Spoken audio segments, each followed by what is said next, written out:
일을 끝내시는 하나님이라는 제목으로 하나님 말씀 함께 나누겠습니다. 남유다가 주전 587년 바벨론 느부갓네살 왕에게 멸망당했습니다. 그래서 수많은 유다 백성들이 바벨론 포로로 끌려갔습니다. 그러나 70년이 지난 후에 이 바벨론을 멸망시킨 바사왕 고레스가 이 포로로 끌려온 유다 백성들에게 다시 고국으로 돌아가도 좋다라고 하는 조소를 내렸습니다. 그때 총독 스룹바벨을 중심으로 약 5만 명에 가까운 사람들이 고국 예루살렘으로 되돌아왔습니다. 그리고 예루살렘으로 돌아와서 제일 먼저 했던 일이 무너진 성전을 다시 재건하는 일이었습니다. 정말 좋은 일이고 하나님이 기뻐하신 일이고 잘한 일입니다. 그런데 성전 건축을 방해하는 이들이 있었습니다. 바로 사마리아 사람들이었습니다. 사마리아 사람들은 이스라엘과 이방 민족의 피가 섞인 혼혈 민족이었습니다. 그들은 예루살렘이 무너지고 수많은 백성들이 바벨론 포로로 끌려가서 유다 땅이 비어 있을 때 70년 가까이 그곳에서 터줏대감 행세를 했던 사람들입니다. 그런데 포로로 끌려간 유다 사람들이 다시 되돌아온 겁니다. 주인들이 되돌아온 거예요. 자기 땅으로 돌아와서 자기 땅에 터를 잡고 자기 집을 다시 찾고 또 무너진 성전을 지으려고 한 것입니다. 그래서 그들이 방해하기 시작했습니다. 그동안 자신들이 차지했던 집, 땅, 사실 자기네들이 아니었죠. 그런데 진짜 주인이 찾아오니까 이제까지 본인들이 누렸던 그 기득권을 내려놓기가 싫은 것입니다. 그래서 하는 일마다 가는 곳마다 방해를 하기 시작했습니다. 유다 백성들을 여러분 고국으로 돌려보냈던 고레스가 죽자마자 바로 다음 왕인 이 아닥사스다에게 조서를 보내서 이들이 성전을 건축해서 하나가 되어 당신에게 반역을 하려고 합니다라고 하는 그런 조서를 아닥사스다 왕에게 보냈습니다. 이렇게 방해를 그들은 하나씩 하기 시작했습니다. 또 아닥사스다 왕이 그 지역에 파견한 관리들에게 뇌물을 주어서 또 유다 백성들이 성전 건축을 하는 것에 대해 방해하기 시작했습니다. 이렇게 방해해서 성전 건축이 몇 년이나 중단되었는가? 바로 16년이나 중단되었습니다.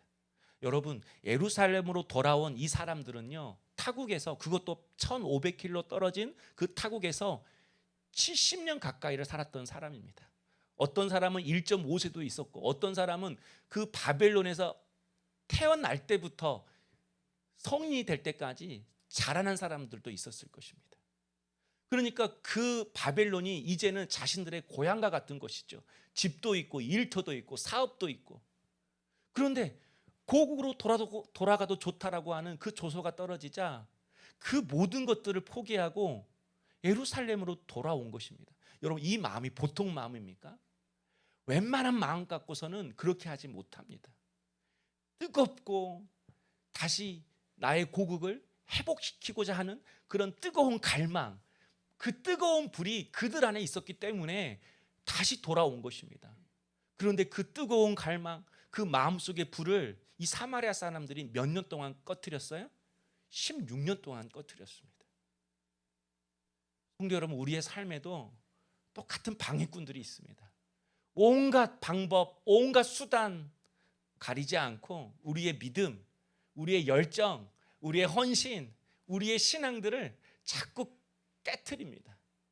그래서 마음이 식고 믿음이 식고 열정이 식어버리는 것이죠. 그러므로 여러분, 은혜 쏟는 일에 속지 말아야 합니다. 내 안에 불을 꺼뜨리는 것들에 대해서 여러분이 속지 말아야 합니다. 신앙의 침체, 신앙의 슬럼프들을 여러분이 빨리 끊어내어야만이 그게 지혜로운 사람인 것입니다. 그래서 중요한 것이 있습니다. 바로 신관입니다. 신관. 내가 하나님을 어떻게 생각하는가? 내가 믿는 하나님은 누구인가? 하나님에 대해서 알아야만이 좋은 신앙을 가질 수 있습니다. 다시 말해서 내가 믿는 하나님이 누구인지를 알아야만이 우리의 인생 가운데 찾아오는 어려움, 침체, 영적인 슬럼프, 은혜 쏟는 그 일에 대해서 우리가 이겨낼 수 있고 승리할 수 있다는 것입니다. 그런 의미에서 오늘 말씀을 통해 알 수가 있는 것은 하나님은 어떤 분이시는가? 우리가 믿는 하나님은 끝을 내시는 하나님이십니다. 15절 마지막 절 보면요, 다리오 왕 제6년 아달월 3일에 성전 일을 뭐라고요? 끝내니라. 뭐라고요? 끝내니라. 온갖 방해가 있었어요. 그런데 이 성전 건축이 어떻게 됐다고요? 끝내니라. 결국 끝났습니다. 아무리 이 방법 저 방법 다 썼어도요, 하나님이 이 일을 끝내셨습니다. 이루셨습니다. 우리를 힘들게 하고 낙담케 하는 많은 일들이 있어도 결국 하나님이 끝내십니다. 하나님이 이루십니다. 오늘 이 믿음이 여러분에게 있기를 소망합니다. 그러므로 나를 방해하고 힘들게 하는 사람과 환경에 반응해서 마음 빼앗기고 은혜 쏟지 말고, 그런 상황 속에서도 내 일을 끝내시고 이루시는 그 하나님을 바라봄으로 오늘 다시 일어설 수 있는 주님을 바라보는 우리 성도님 될 수 있기를 주의 이름으로 축복합니다. 성전 건축을 주도했던 지도자 스룹바벨과 제사장 여호수아가 바로 그렇게 행동했습니다. 16년 동안 성전 건축이 중단되었습니다. 그런데 그들이 학개와 스가랴 선지자의 말을 듣고 힘을 얻어서 다시 16년 만에 성전 건축을 다시 시작했습니다. 그런데 여러분, 다시 시작하니까 뭣도 다시 시작하는 거죠? 방해도 시작하는 거죠. 공격도 다시 시작되는 거죠.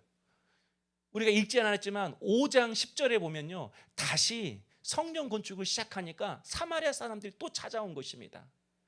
너희들 다리오 왕이 죽고 나서 아닥사스다 왕이 되었을 때 아닥사스다 왕이 이 성전 건축하지 말라고 했잖아. 누구 마음대로 지금 다시 성전을 짓고 있어? 이름 불러봐. 내가 적어서 아닥사스다 왕한테 보낼 거야. 우리도 그러잖아요. 학교에서 떠든 사람 이름 말해봐. 그러면 이름 적는다고 하면 다 조용하잖아요. 이름 적을 거야. 혹시 여러분 이름 적어 보셨습니까? 이름 적는다고 하면 다 조용해요.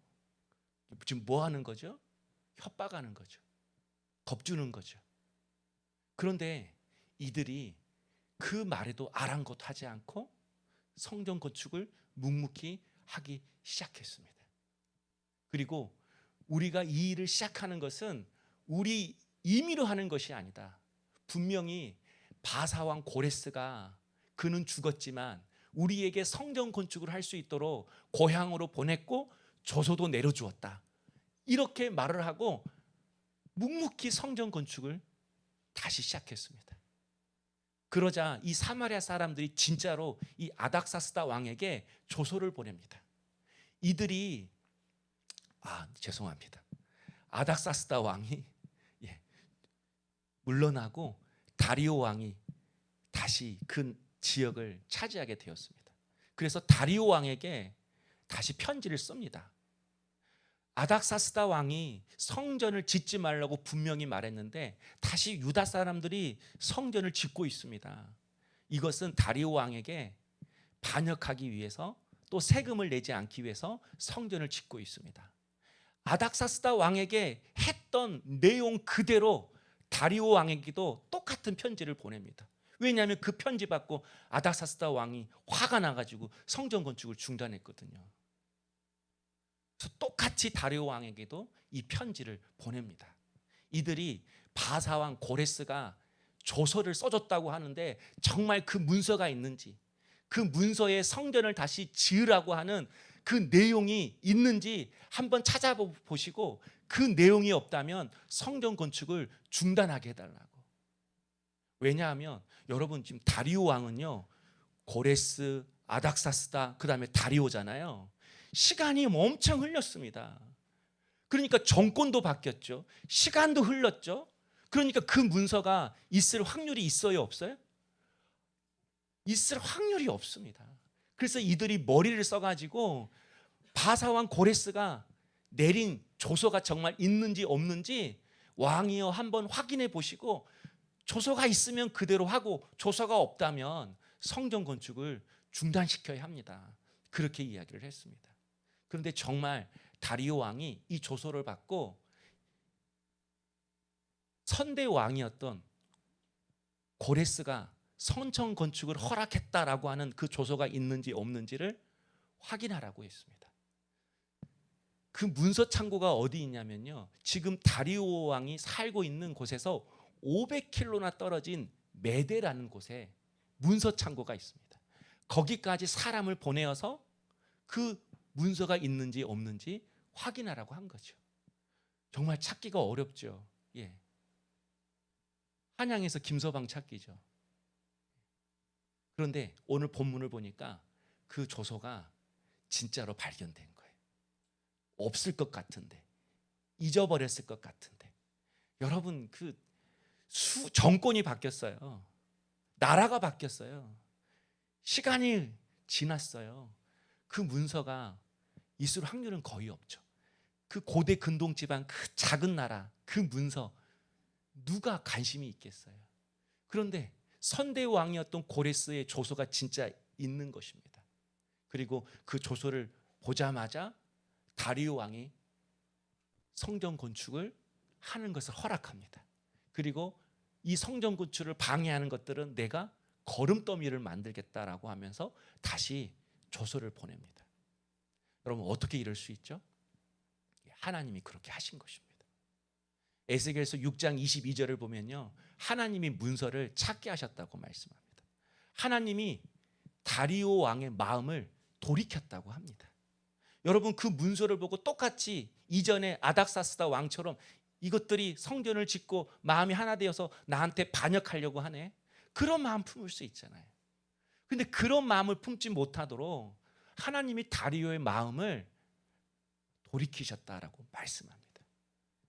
사랑하는 성도 여러분, 소속이 분명하고 사명이 있는 사람은 반드시 대적이 있습니다. 누가 대적이 없죠? 소속이 없는 사람, 회색지대에 있는 사람, 여기 있다가 저기 있다가, 세상에 있다가 주님 앞에 있다가, 여기 붙었다가 저기 붙었다가, 그런 사람에게 누가 적이 있겠어요? 다 친구죠. 다 아군이죠. 그러나 여러분, 우리는 하나님의 자녀입니다. 우리는 하나님의 백성입니다. 그리고 우리는 하나님의 군사입니다. 그러니 당연히 대적이 있는 것이죠. 방해가 있는 것이죠. 그리고 우리에게는 하나님이 주신 사명이 있습니다. 그 사명을 감당하려고 하는 사람, 하나님이 주시는 그 위대한 꿈을 꾸고 싶고 그 꿈의 도구가 되길 원하는 사람은 반드시 대적이 있습니다. 그 대적을 감당해야만이 그 꿈을 이룰 수 있는 통로가 되는 것입니다. 아무 일도 안 하는데, 내 소속을 세상 속에서 분명히 하지 않는데 여러분, 무슨 대적이 있겠습니까? 예배도 없고 기도도 없고 성경도 안 읽고 헌신도 없고 마귀가 굳이 건들 필요가 없는 것이죠. 그래서 여러분, 신앙생활을 하는데 평안해요. 일이 없어요. 방해가 없어요. 그러면 다시 한번 돌이켜 봐야 합니다. 웨슬레가 전도를 하다가 누군가 돌을 던져가지고 맞았다고 합니다. 요한 웨슬레, 감리교 창시자죠. 돌을 맞았는데 맞는 순간 말에서 내려서 하나님 앞에 감사 기도를 했대. 왜냐하면 몇 달 동안 말씀을 전해도 방해를 하는 사람이 없었던 거예요. 그동안 내가 너무 하나님의 말씀을 전하는 데 있어서 게을렀다라고 하는 것을 그가 그 자리 그 순간 깨닫게 되는 것이죠. 사랑하는 성도 여러분, 우리의 삶은 리조트에서 휴가를 보내는 게 아닙니다. 우리는 하나님의 자녀이기에 소속이 분명한 사람들입니다. 우리는 하나님의 뜻과 하나님의 꿈을 가진 목적이 있는 그런 사람들입니다. 그래서 반드시 싸움이 있습니다. 반드시 대적이 있습니다. 반드시 공격이 있습니다. 그러나 어떠한 음모가 있다고 해도 그 음모를 하나님이 깨뜨리십니다. 어떠한 방해가 있다고 해도 그 방해를 뛰어넘는 하나님의 능력, 하나님의 지혜, 하나님의 전능하심이 있다라는 것입니다. 그러므로 어려운 일 앞에서도 낙심하지 않았으면 좋겠어요. 어떤 장애물 앞에서도 여러분이 하나님이 내게 주신 마음이고 하나님이 주신 뜻이고 내게 주신 사명이라면 여러분 중단하지 않고 믿음의 삶, 믿음의 길을 계속해서 나갈 수 있는 우리 성도님 될 수 있기를 주의 이름으로 축복합니다. 여러분, 마귀의 특징은 다른 게 아닙니다. 멈추는 겁니다. 중단시키는 겁니다. 끊어지게 하는 것입니다. 계속해서 받은 은혜를 중단시키는 거예요. 계속해서 주를 향한 우리의 헌신과 우리의 섬김을 멈추게 하는 거예요. 제가 여러 번 예화 듣잖아요. 오르막길 자전거 타고 올라갈 때 우리가 어떻게 올라가죠? 뒤에서부터 열심히 페달을 밟아서 그 오르막길 올라갑니다. 근데 중간에 한번 멈춰봐요. 못 올라갑니다. 자전거 끌고 올라가야 합니다. 더 힘들게 올라갑니다. 여러분, 내가 믿음으로 살아가는 삶이 때로는 역풍을 맞고 어려움이 당하고 실증이 나고 힘들 때가 있습니다. 그럼 여러분, 그때가 내 믿음의 근육이 자라는 순간입니다. 여러분, 그 포인트만 넘기면 우리의 믿음이, 우리의 신앙의 깊이가 더 한 단계 올라가는 것입니다. 오늘 말씀 5절에 보면요, 이런 내용이 있어요. 다리오 왕이 다시 찾은 바사왕 고레스의 조서를 읽어보니까 과거의 내용이 기록되어 있었던 거예요. 바사왕 고레스가 이런 내용을 적었어요. 느부갓네살 왕이 남유다를 멸망시킬 때 예루살렘 성전에서 금그릇과 은그릇을 가지고 왔는데 남유다 백성들이 고국으로 돌아갈 때 창고에서 느부갓네살 왕이 가지고 왔던 그 금그릇, 은그릇들을 다 돌려보내라. 이 내용을 본 거예요. 여러분, 만약 느부갓네살 왕이 남유다를 멸망시킬 때 성전 안에 있는 금그릇, 은그릇 놔두고 갔으면 어떻게 되었을까요? 사람들이 다 가져가지 않았을까요? 예루살렘 성전이 불에 타고 성전 안에 있는 금그릇, 은그릇, 하여간 돈이 될 만한 것들을 바벨론 군인들이 싹 가지고 갔을 때 사람들은 망했다고 했을 거예요. 심판받았다고 했을 거예요. 우리 이제 소망이 없다라고 했을 거예요. 그런데 여러분, 느부갓네살이 가져갔지만 그것들을 자기가 녹아서 쓴 것이 아니라 그냥 창고에 놔두었습니다. 그래서 시간이 흘러서 남유다가 고국으로 돌아올 때 되돌려 받을 수 있었던 것입니다. 따지고 보면 여러분, 빼앗긴 게 아닙니다. 하나님이 잠깐 느부갓네살에게 맡긴 것입니다. 아멘. 뺏기는 것이 무조건 나쁜 것이 아니라는 것입니다. 성도는 빼앗겨도 뺏긴 게 아니라는 거예요. 잠깐 하나님이 그 사람에게 맡겨 놓은 거예요. 나중에 다 다시 돌려줍니다. 아멘. 물질도 맡겨 놓은 거예요. 건강도 주님이 맡겨 놓은 거예요. 때가 되면 하나님이 다 되돌려 주십니다. 그러므로 조건이 바뀌고 상황이 바뀌고 사람이 바뀌어도 우린 상관없어요. 하나님이 은혜 주시면 대적이 있어도 일이 되고 문서를 잃어버려도 문서를 다시 찾게 되는 것입니다. 어떠한 상황 속에서 우리를 인도해 내시고 우리를 향하신 당신의 일을 끝내시는 분이 하나님이시고 그 하나님이 우리 하나님이신 것입니다. 그러므로 때론 나를 통해서 무슨 일이 될까? 우리 가정을 통해서 무슨 일이 될까? 이런 의심이 들고 조급하고 마음에 답답함이 들 때에 여러분, 내가 하고 있는 그 일이 하나님이 기뻐하신 일인가? 그것만 점검하면 돼요. 내가 하고 있는 일이 하나님을 위한 일인가? 그것만 확신하면 돼요. 그러면 하나님이 그 일을 끝내십니다. 이루십니다. 지금 여러분이 하고 있는 일이 하나님의 일이십니까? 하나님이 시작하신 일이십니까? 하나님이 기뻐하신 일이십니까? 이것만 우리가 확인하면 되는 거예요. 여러분이 다시 인생을 새롭게 세우고 싶다. 노력, 열심 백날 해보세요. 내 노력, 내 열심으로 세워진 인생은 금방 무너집니다.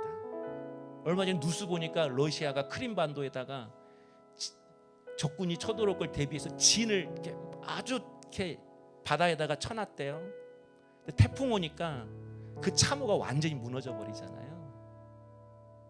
사람이 만들어 놓은 우리의 참호 결코 우리를 보호해주지 못합니다. 우리를 보호하시는 분 하나님이시고 우리의 일을 끝내시는 분 하나님이시고 우리의 삶, 우리의 인생 가운데 시작하신 그 하나님의 뜻을 이루시는 분도 하나님이십니다. 아프리카에서 사역하시는 선교사님 부부가 있었습니다. 풀 한 폭이 없는 땅이었습니다. 황량한 곳입니다. 복음을 전해도 믿는 사람이 없습니다. 그래서 사모님이 하는 거라곤 아침마다 밥 먹고 설거지하고 그 물을 그 집 앞 마당에 뿌리는 것이었습니다. 그렇게 3년 동안 밥 먹고 설거지하고 마당에다 물 뿌리는 거, 그거밖에 없었습니다. 그런데 3년 동안 물 버린 그 땅에 씨가 날라와서 꽃이 피기 시작했습니다. 그걸 보고 선교사님 부부가 다짐했다고 합니다.